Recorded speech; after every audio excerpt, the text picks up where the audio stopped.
السلام عليكم. لا تنسوا الاعجاب بالفيديو والاشتراك في القناة تشجيعا لنا لنستمر بنشر المزيد ان شاء الله. السلام عليكم ورحمة الله وبركاته. وفاة ابن أحلام عموري بعد موت زوجها وحصول أزمة وخلافات كبيرة بينها وبين المؤثرة الشهيرة مايا رجيل، حيث توفي زوج المؤثرة الجزائرية أحلام عموري في شهر نوفمبر من العام الجاري بعد وفاة ابنها بشهرين. وأعلنت أحلام عموري الخبر عبر حسابها على الانستغرام، وذكرت أحلام عموري أن زوجها توفي أثر أزمة قلبية مفاجئة. وعبرت أحلام عموري عن حزنها العميق لوفاة زوجها، وقالت إنه كان سندا لها ولعائلتها.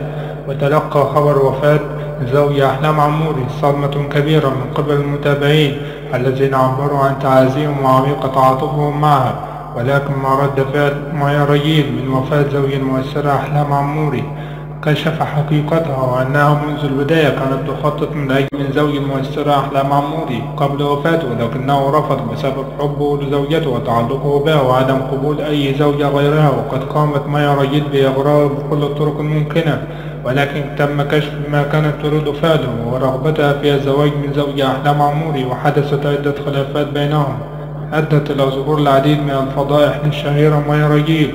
وقالت المؤثرة أحلام عموري أن المؤثرة مايا رجيل كانت تتنقل يوميا من بين كباريه وآخر من أجل الحصول على المتعة المحرمة، وتريد الزواج من أحد الأزواج الأثرياء، في لقطة تحزن كل المتابعين لها على جميع منصات التواصل الاجتماعي.